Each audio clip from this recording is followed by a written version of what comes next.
The chances of no deal between the UK and the EU at the end of this year said to now be as high as 80%, according to one analysis of negotiations. We're going to dive into this. I'm going to give you all the latest, but as ever, guys, you could please start off by giving this video a big thumbs up, click subscribe and the bell, and you can, of course, donate on Patreon after this if you support my work. Now, this comes from Société Générale, a French multinational investment bank and financial services company. Now, their analysts have gone through this, and they now see, and this has just come out today, they now see an 80% probability of no deal. They say that the chances are that the UK and the EU will now fail to agree a trade deal before the end of the year.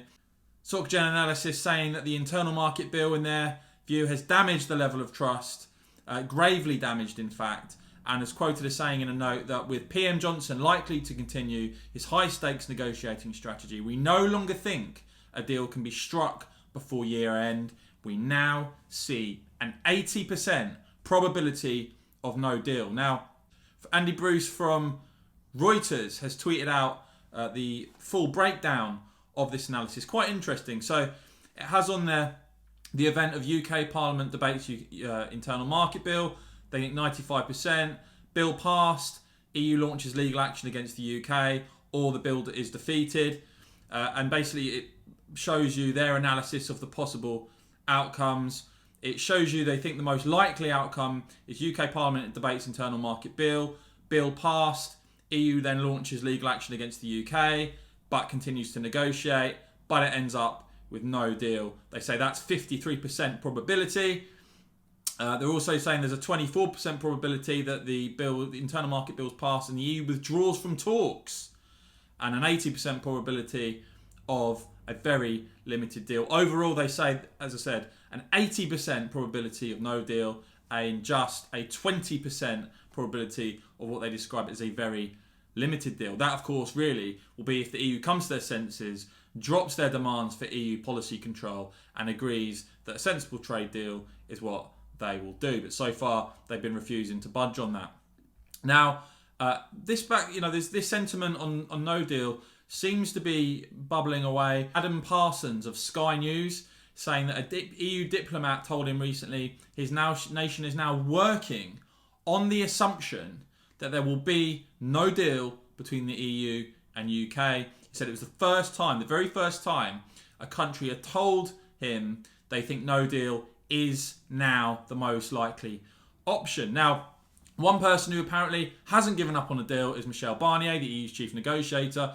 The latest reports being that he has told the EU's 27 national envoys to Brussels that he still hoped a trade deal with Britain was possible, stressing that the coming days would be decisive. That's what 3 diplomatic sources told Reuters. He addressed a gathering on Wednesday, and Barnier and 3 sources either participated in the discussion behind closed doors or were briefed on its content. One EU diplomatic source quoted as saying, and by the way, there's a lot, I've highlighted this before, a lot of EU briefings going out, which again shows me a complete sense of nervousness on their side. One EU diplomatic source quoted as saying, Barnier still believes a deal is possible, though the next days are key. And a second diplomat quoted asked what Barnier said on Wednesday, asked whether there was a chance for a new agreement with the UK, basically saying the hope is still there from the EU side. And talks, and I'm going to be absolutely all over this story because there's been a few reports that the UK side may have offered some concessions of some kind on fisheries. Of course, this is, as I say, this has all been briefed out by the EU side, which is I'm a bit tentative to dive into. I'm going to keep my eye on it, but the EU saying potentially there's been a UK offer on fisheries. Let's wait and see if that's true. Let's wait and see what exactly that is. But Michel Barnier, due to meet David Frost about around 2 o'clock in Brussels today. And there you have it. So as talks go on, one analysis there now saying that the chance of no deal is 80%. And we've heard from the reports from the government before that they think it could be 60 to 70% probability of there being no deal. As ever, guys, I want to know what you think. Let me know in the comments. What do you think the chances of no deal are? Time very short now for the EU to come to their senses. And as ever, guys, if you enjoyed this report, if you found it informative and helpful, please click subscribe and the bell so you don't miss future videos, and support my work by hitting the Patreon page and supporting me over there. I'd really appreciate it. Cheers, guys.